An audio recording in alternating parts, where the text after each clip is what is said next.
7, 6, 5, 4, 3, 2, 1. You'll never have the sacred stone.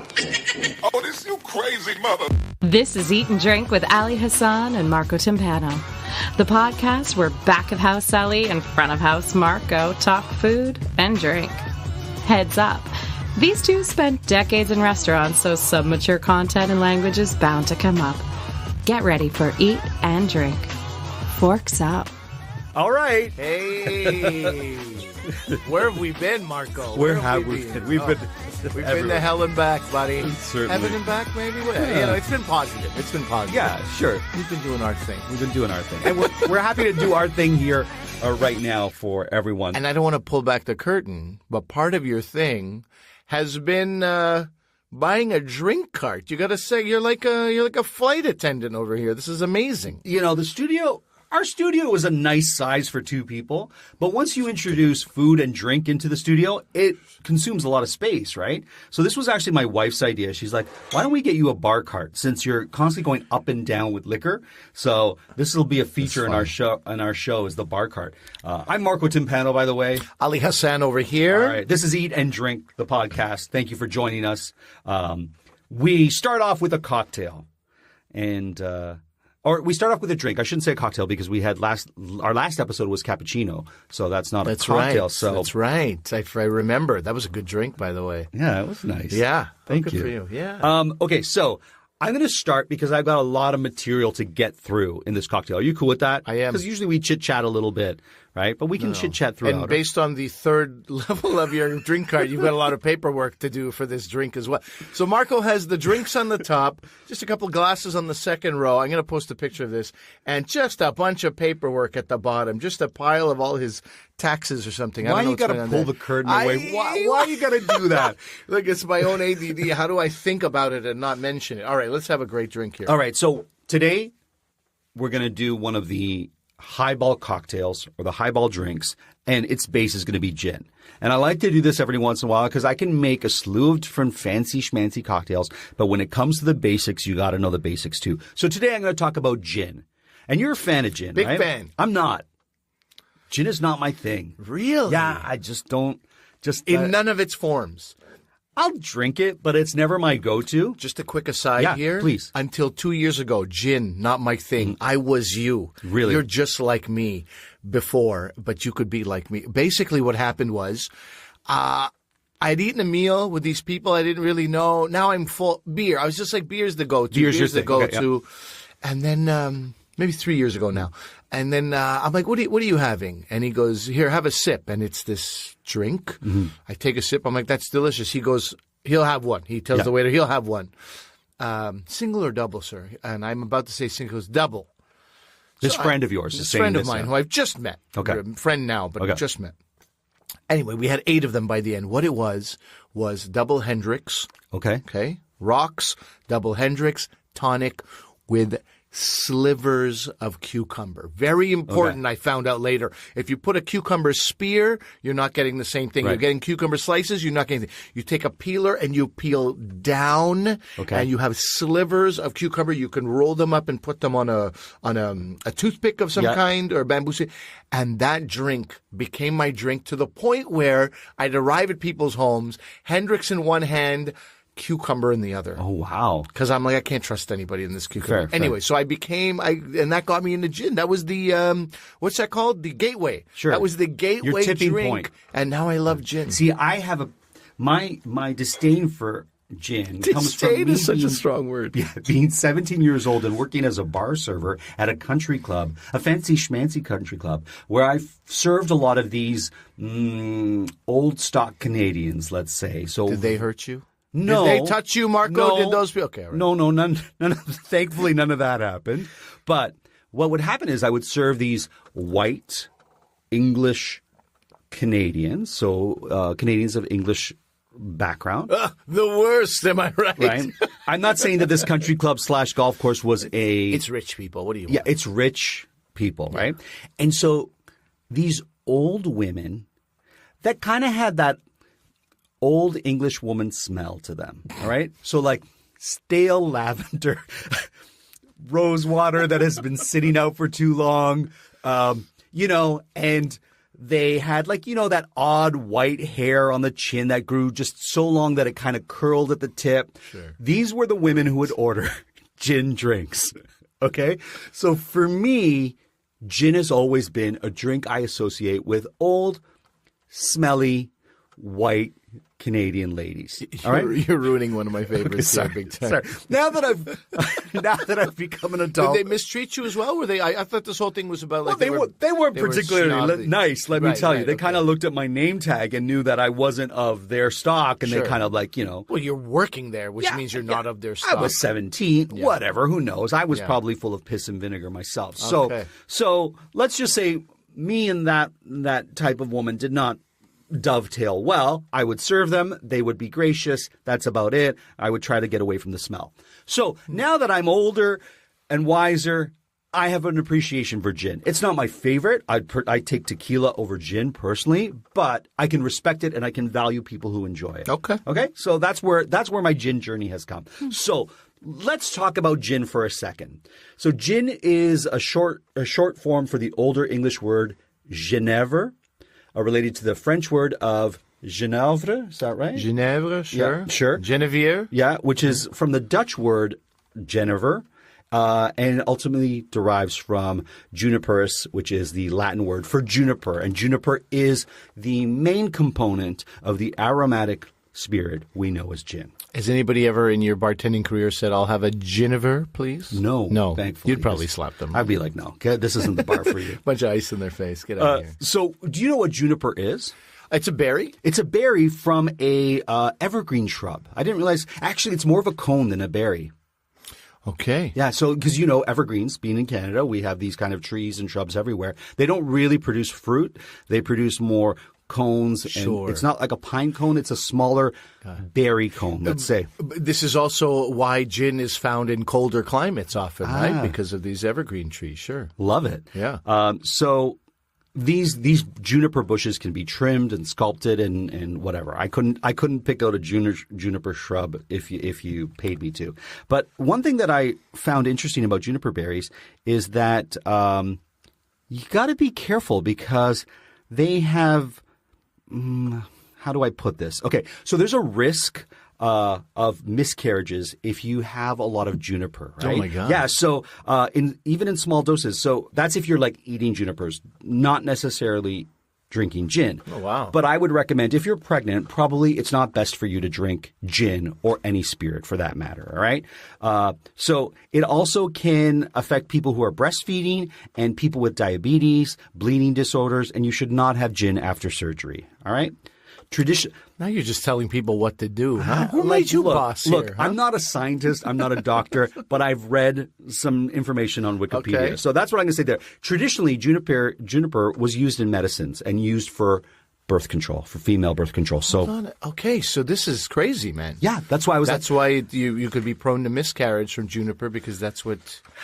It has some sort of effect. Like I said, I'm not a doctor. You're not a doctor, though You don't know that about well, me. you've played doctors on Couple TV, of right? times, yeah. So okay, as a TV doctor, Yeah. I played a forensic pathologist, and if memory serves, there was a dead body that showed up, and the reason they were dead, juniper overdose. So Okay, so- you're right. You're onto something there. so beware that. So juniper is the sort of main ingredient to gin, and that's what makes gin.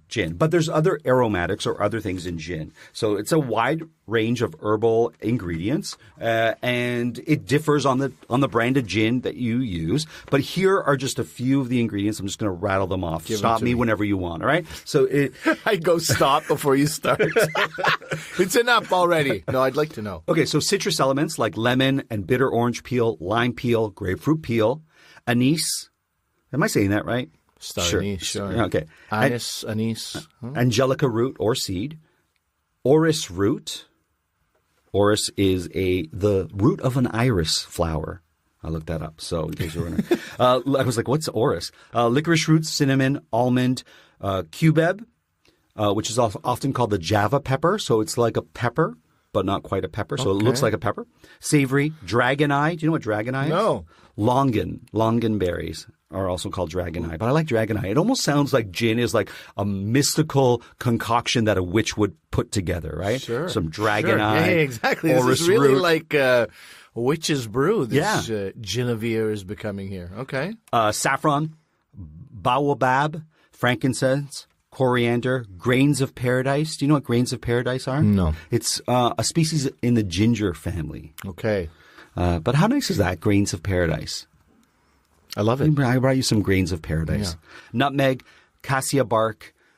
So all these And then just at the bottom, you have dried monkey fetus. There's a lot of exciting stuff in there. Yeah, like, depending on the depending on the brand. On the brand. So we talked about bruising gin on our film episode. Remember when we were talking about the Vesper Martini? Yeah. So are you bruising gin, or are you bruising the ingredient that goes into the gin? You're bruising. So I didn't really define it then. So I'd like to define it now, what bruising gin is. Now, if you go online, there's a lot of different theories and controversies with regards to the term bruising gin. Some people say they've done taste tests where they've shaken gin and they've stirred it, or they haven't mussed with it at all. And the people who drink it or taste it say they don't notice a difference. But here are three sort of aspects to bruising gin, in case you're like, what does that mean? So shaking gin releases oils found in the juniper berry, which is an ingredient, main component in gin, and it produces a sharper or bruised taste. So this is one theory, if you shake gin, that's why I had mentioned you should never shake a gin martini. You bruise it and it makes a sharper taste. For me, it also makes it cloudy, and that's not the beauty of an aromatic drink. You would not necessarily shake a cognac, which also has aromatic feels, and you have it in a snifter glass so that you can smell those things. And I don't think I would ever shake a cognac if I was going to serve it to you in a snifter. Noted. All right. Another theory is agitating and therefore aerating the gin, so causing air to go into the liquid, changes its taste and makes it more sharper, and it imparts a zing or a bite to it. So if that's not your thing, it has like a sharpness, as I mentioned before. But the definition of gin bruising that I like the best comes from Shannon Stewart, a research scientist from MIT.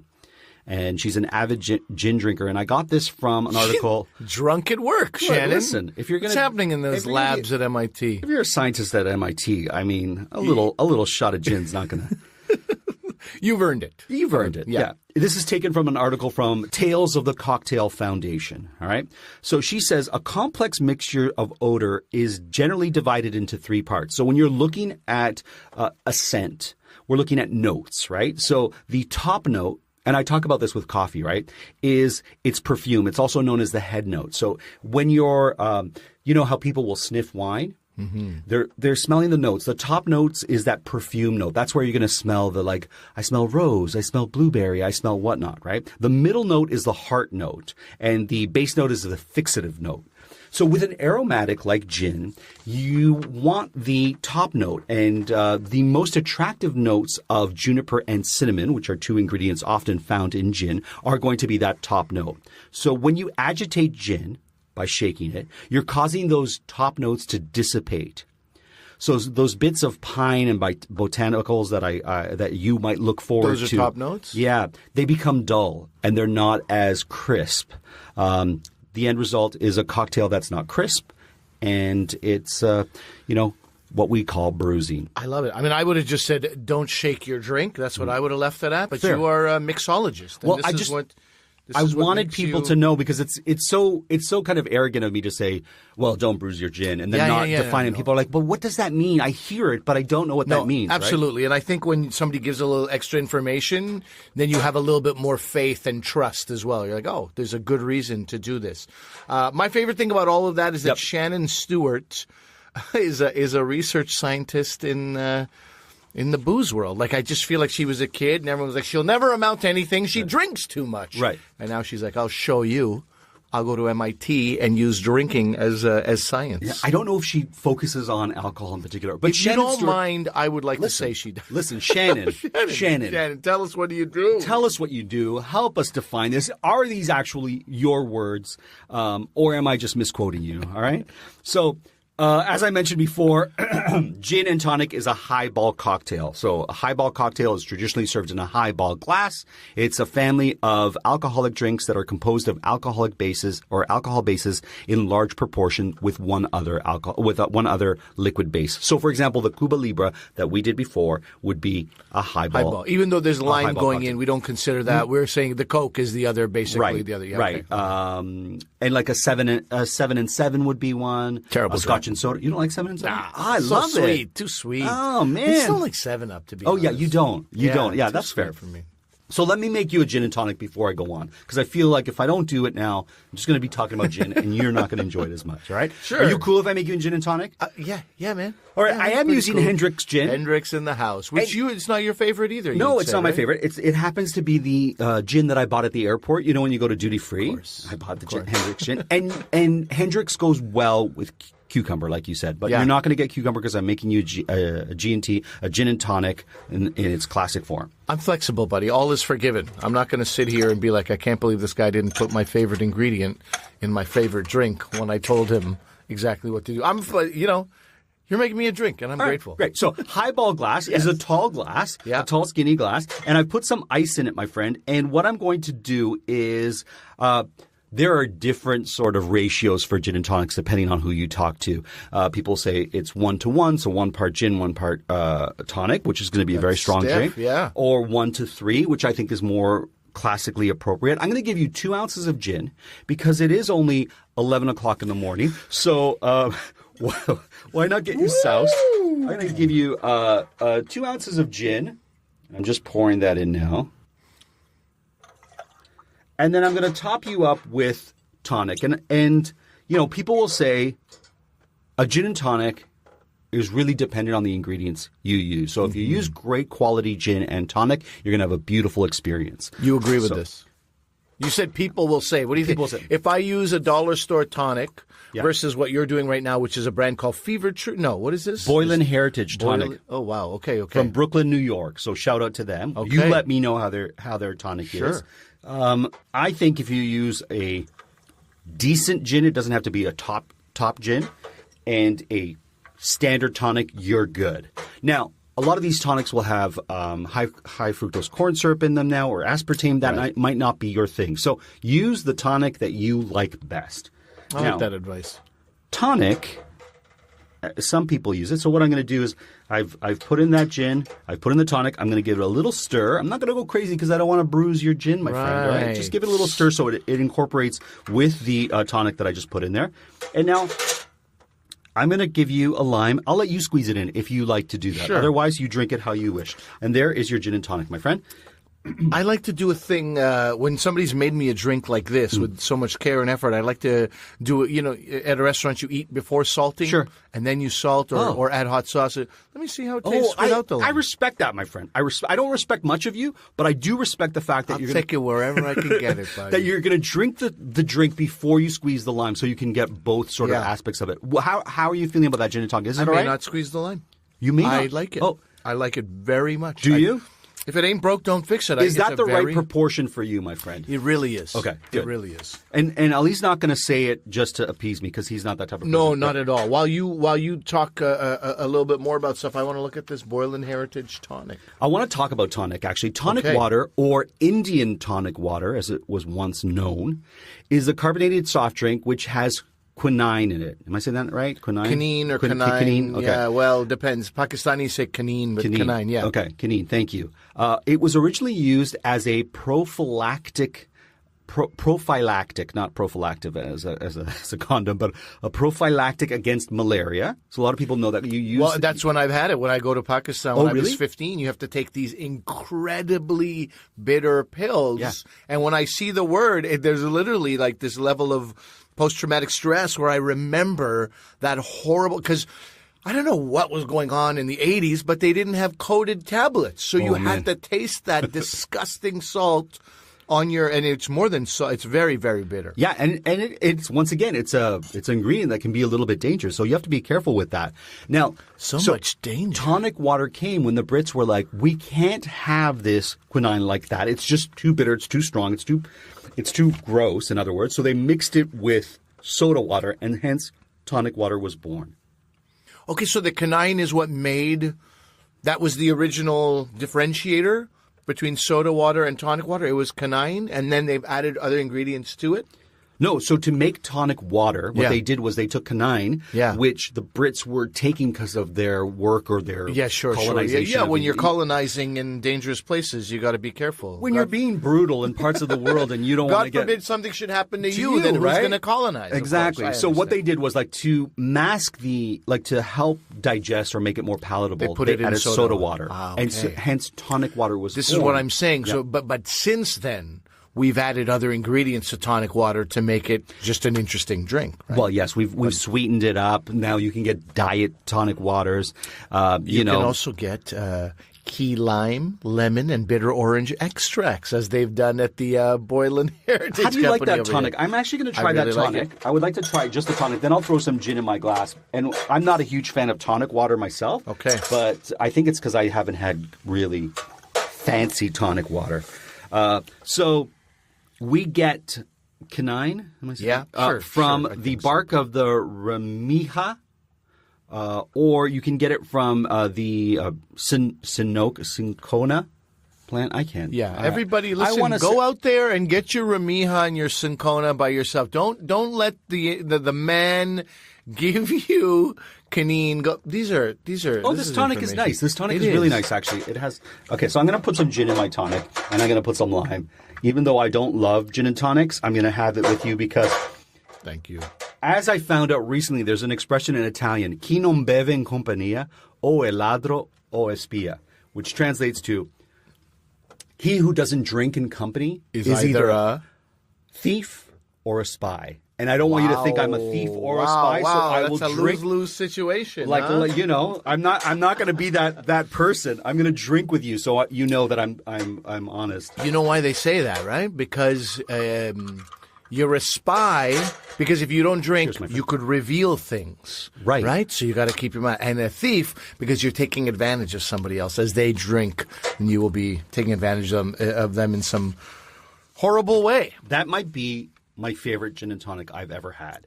So kudos to the people at Hendrick's, kudos to the people at Boylan Heritage, and kudos to me who made this drink today, the gin and tonic. Kudos to your open-mindedness, finally, about gin. Now, if this drink is a little bit too harsh for you, you can always I will say the beautiful thing about a gin and tonic is you can alter it by adding cucumbers, like you mentioned, or a little bit of fruit juice, like apple or cranberry or orange. It can add a little sort of lightness and a little bit of sweetness to a drink that doesn't necessarily have that, but. The beauty of drinking a gin and tonic like this, plain and simple, is you can taste and feel the botanicals that are in that gin, in my opinion. Yeah. So there you go. So that's gin, my friend. It's great. It's a classic, and I really like it. And I think the problem is once you start having some of the best gin and the best tonic, it's hard to take that step down. Right? Somebody excitedly makes you a gin and tonic, but the tonic water is, 99 from the dollar store, like you said, 2-liter bottle, and the gin is just some random gin that didn't really, nobody's thinking about what it goes with. Sure. It's tough to. I guess I'm a purist now. Listen, you turned me into a gin snob. I hope you're happy with yourself. And I will concede that gin is not for old ladies anymore. Good. All right, let's go to food. Finally, enough of this jibber jabber from you. Huh? I'm just kidding. You're talking about my favorite booze. I loved it, and you're presenting us with all these dangerous things. Juniper, who knows what could happen? The other stuff, the quinine, who knows what could happen? There's no danger in what I'm about to present. Okay. This is now. I'd love you to try it right away while it's still warm. Okay, I'll try it. Put your gin on here so it doesn't fall on my equipment there. All right, I'm going to try this. It looks like fish to me. I'm going to say an oily fish. Don't be so pedestrian, Marco. No, it is cod. Oh, my God. And here's the thing. This was going to be the Valentine's Day meal because we Can I eat all this? Of course. We have a bunch of cod in our freezer. I really like cod. And when we had talked about this doing is beautiful. I got to stop you. This is fantastic. Oh, great. Oh, my God. The flavors. This is amazing. Do you know how simple this thing is? It's unbelievable.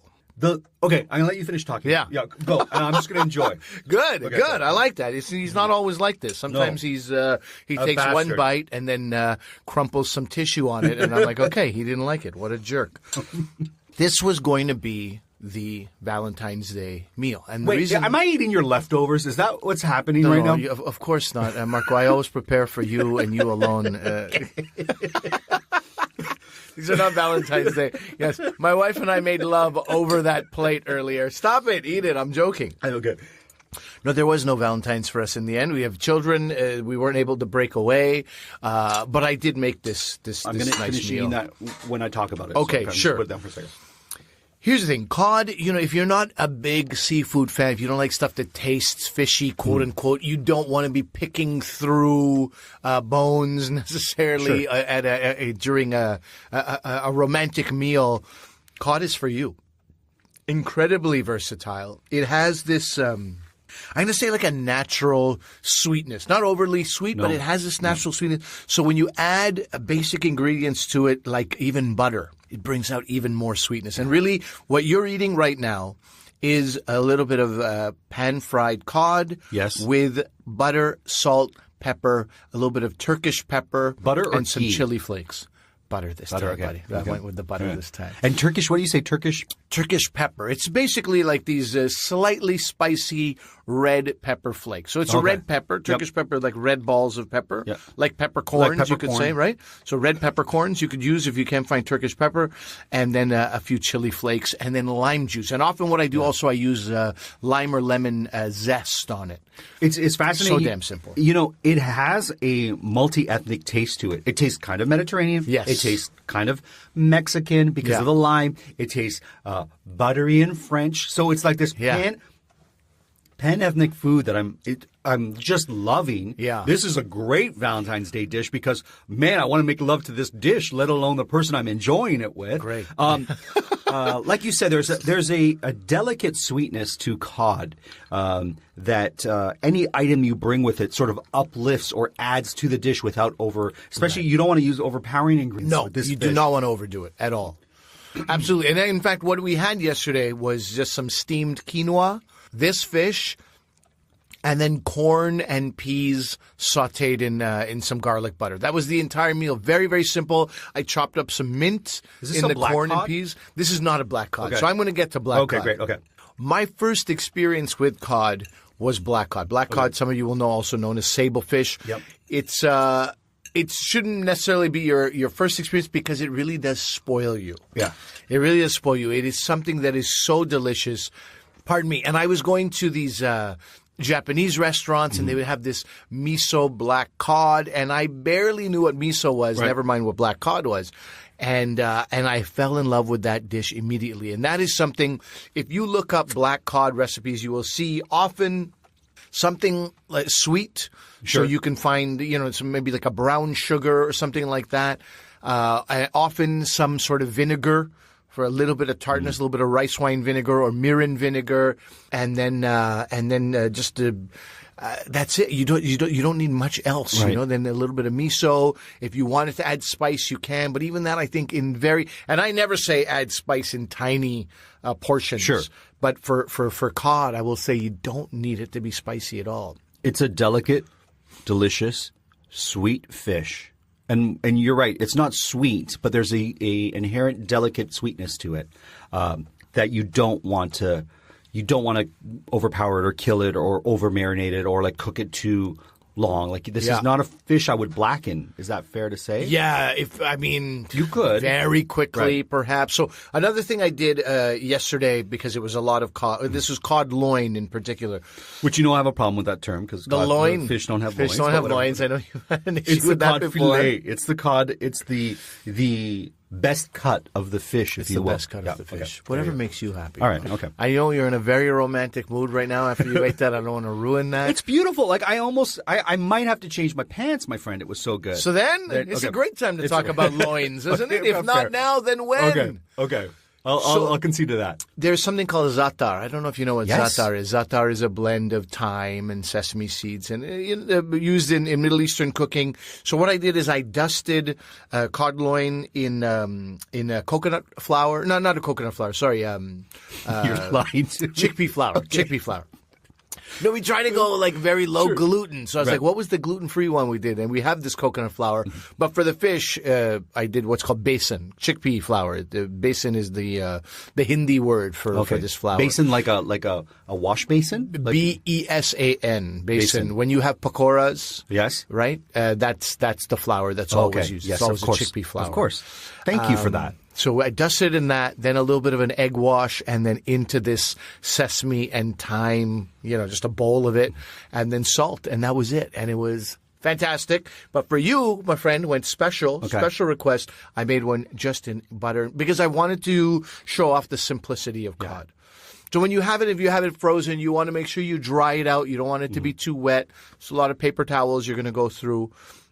As far as ingredients, man, butter, lemon, salt, it's on hand for everybody. And then you can experiment with other stuff. Herbs will often be great on this. You can bring out a little bit more, sexiness with some cilantro or some mint. It's very versatile because you can really jazz it up in whatever style you want. I feel like you can make it very, Baja with a lot of limes and spices from that area of the world, or you can make it very, very Mediterranean with the various spices, or Middle Eastern, or have that Turkish flair to it. And adding to that, another thing is if you go West Indian, you can do some kind of like a pineapple and pepper salsa, that kind of thing. Japanese with the miso, like you were saying. With the miso, cod as a fish. There's so much history and tragicness with cod and the cod stocks in Canada. And there's books that are written specifically on this one fish. And it's so versatile a fish. Like, this is delicate, and yet cod is not necessarily a delicate fish. You could dry cod and make a bacala and have it like... Exactly. Like, there's so much that... This is the funny... Exactly right. It's the poor man's fish. Yes. And so if you serve cod at a nice gathering, people might be like, what the heck? But, black cod is delicious and it's expensive. Sure. And just some of the ideas for, as you talk about recipes, cod with olives and crispy pancetta. Nice. Doesn't that sound great? Yes. Chipotle cod tacos. Oh. Fish and chips. You can have cod as fish and chips. Roast cod with a cauliflower puree, right? Just sitting in a bed of roasted cauliflower. I feel like herb and garlic. Yeah, tell me. It's like, that Bugs Bunny episode where Elmer Fudd or Daffy Duck is telling Bugs Bunny all the dishes you can make rabbit with, and he tells all the duck dishes you can make. I feel like that's what you're doing right now. I have not seen if I was a cod, that's how I would feel. It's and in the end, just also as far as dishes go, like one pan if you're going to fry it, or one pot in the oven. That's it. Doesn't take a lot. Now, you mentioned, Ali, that you should remove the moisture, the water from it, using many paper towels. Why do we do that with fish? I see so many recipes, I should say, that say to dry your fish with paper towels. It has enough moisture in it. Mm-hmm. You saw how delicate that was, right? It just sort of falls apart and flakes, and that's after removing the moisture. So you can imagine if it was like kind of soaked, it gets a little bit messy. It gets fall a little apart. bit too flaky. Cat food. Yeah. Oh, jeez. I'm glad you said canned food after you finished eating. No, I mean, like, when it falls apart like that and it's all like almost like tuna, like, what's it called? Like a flaky tuna. type of thing. And that's not what you want with a delicate piece of fish like this. No, you don't. And I just wanted to, there's, as you said, a lot of history about cod.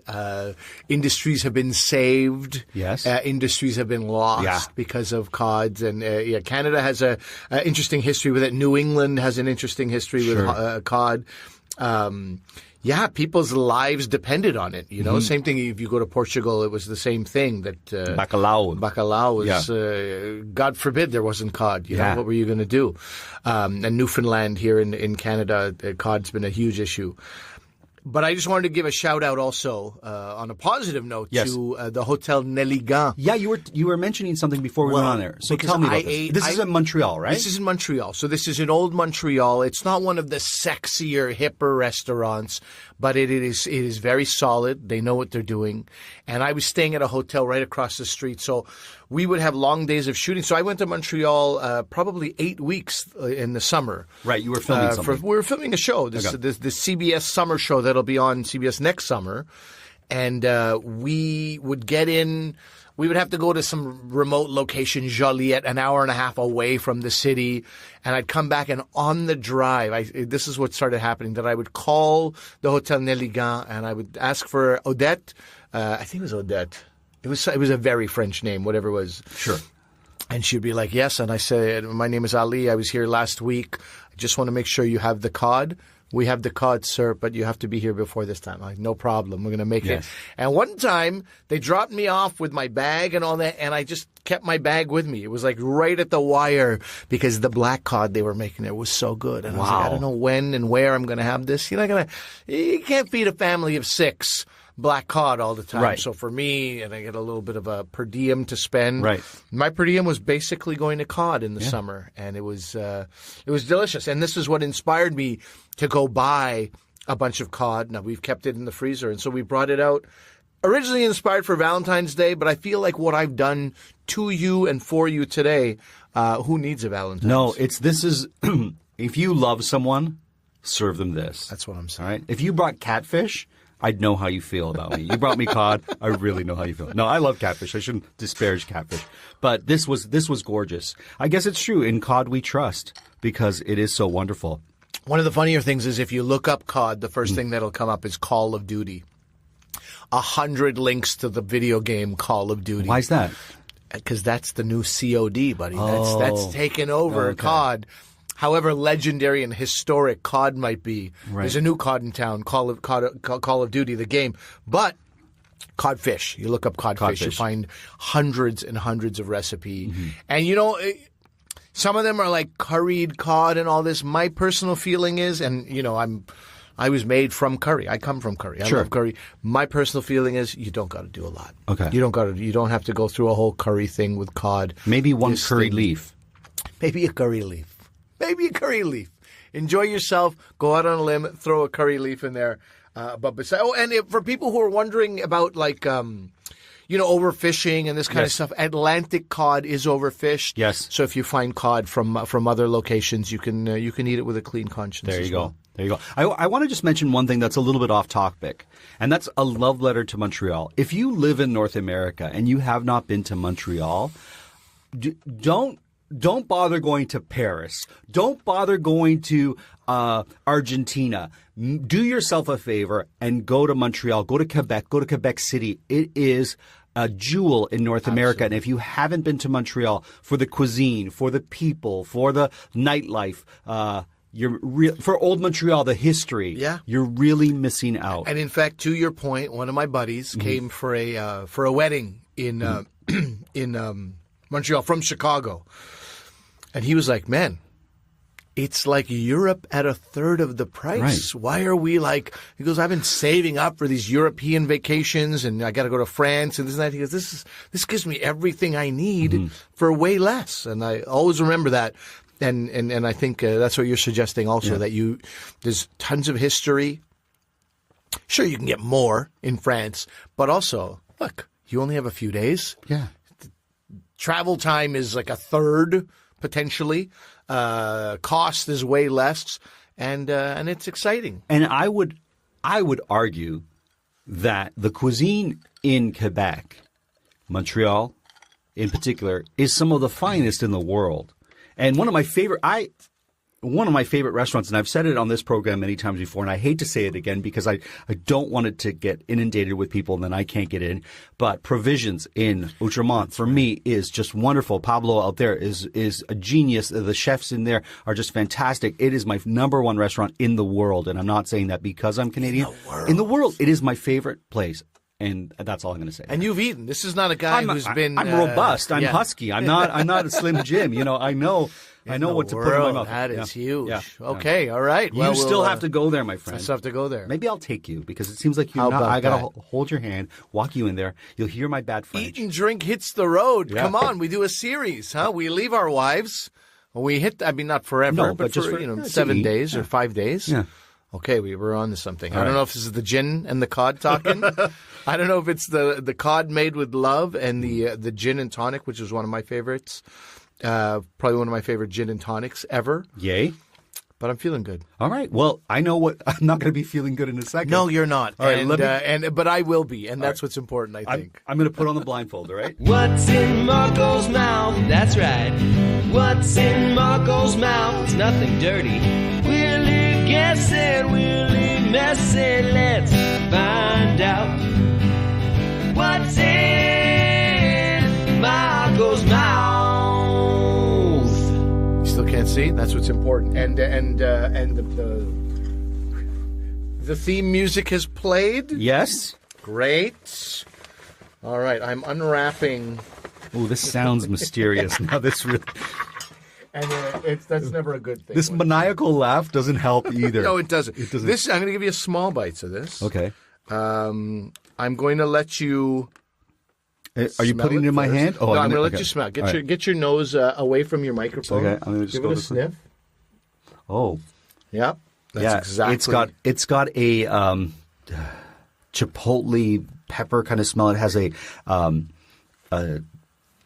like a Tex-Mex kind of feel to it. It's got that paprika, smoked paprika kind of smell to it. It almost smells like it's rich and savory. I haven't tasted it yet, and I'm ready to feed it to you. Okay, But I thought you were on a roll. No, that's just the smell that I'm getting from it. I'm going to say it's red or brownish in color. That spice that's been put in there. All right, so now not in your hand, but right in your mouth. Here, open okay. your mouth.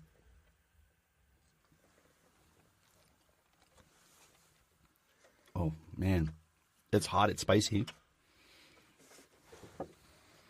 What do you got in there, bud? Okay, so what I'm tasting here is some sort of leafy kind of pickled berry, almost like a caper in a Southwest sauce, in a Southwest paprika, capers and paprika, something like that. Can I have another taste? That's not correct. Okay, that is not correct. Okay, Hey, okay. I was talking to the listeners. How dare you? Okay. It would be a weird thing. Capers and I give you capers and smoked paprika. That's when we get to like a desperate place where I'm like, I've run out of ingredients. A couple years from now, you might have capers and smoked paprika. Okay, how many ingredients am I dealing with here? Two. Damn it. Okay. Okay, so paprika is the spice. I have to identify this pickled item that the spice is in, which makes no sense to me. Can I have it in my hand? I feel like I'm... You can't have it in your hand. Okay, you will shit. not you will not enjoy that. Can I have my third and final taste of it? Or is that it? I'm done. And let me just tell you, you're on the right track, buddy. Okay. I'm trying to identify the... Grape leaves? No, it's more. It's got little tiny seeds in it. I feel. Are those seeds? Yeah, they're seeds. They are. Okay. It's funny. I avoided the seeds on the first few bites just to keep you on your toes. Oh, they're little seeds in a pod of some sort. That has paprika of some sort in. I'm trying to think of a Hungarian dish that involves this kind of item because paprika is making me think Hungarian. This thing is kind of pickled, which would tell me that part of the world, Poland, Hungary, Germany, Austria, where they pickle a lot of like cabbages, but it's not cabbage and it's not highly pickled like that. I'm going to say what has little seeds in it. Okay. I'm going to say paprika with...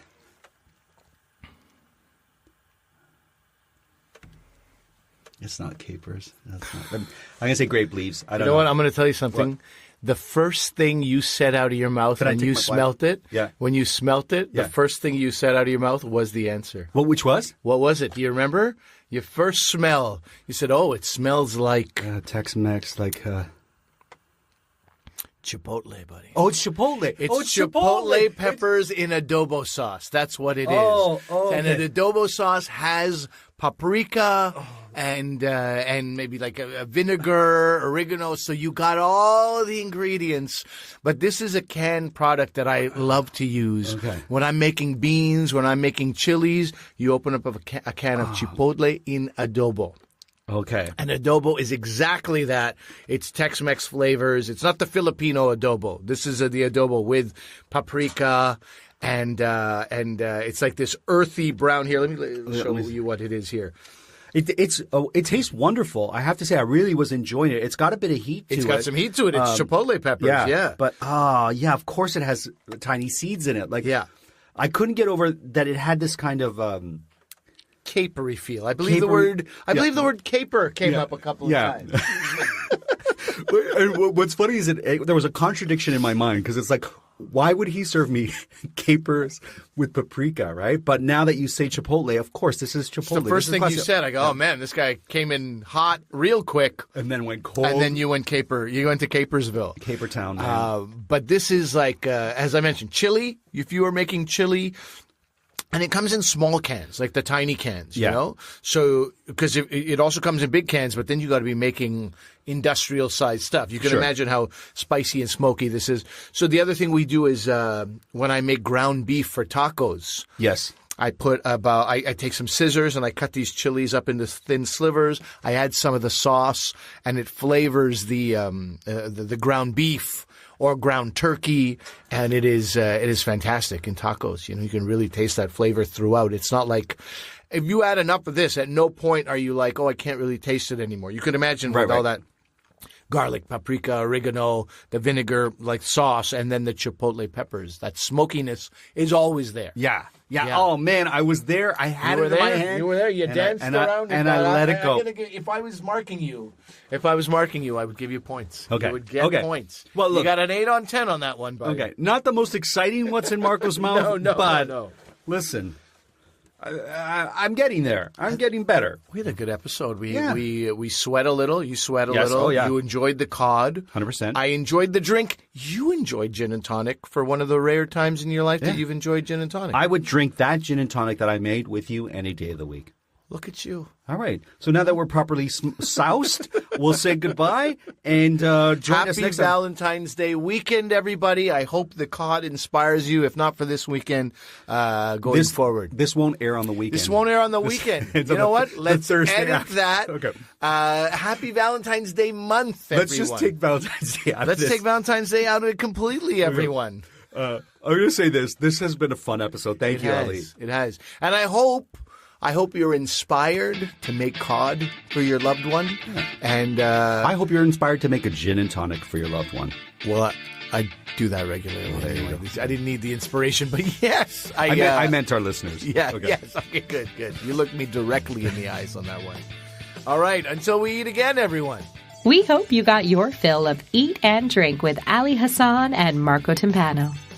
Follow them on Instagram and Twitter at Podcast Eat Drink. Email them your cocktail and food suggestions to podcasteatdrink@gmail.com. Until the next episode, bottoms up.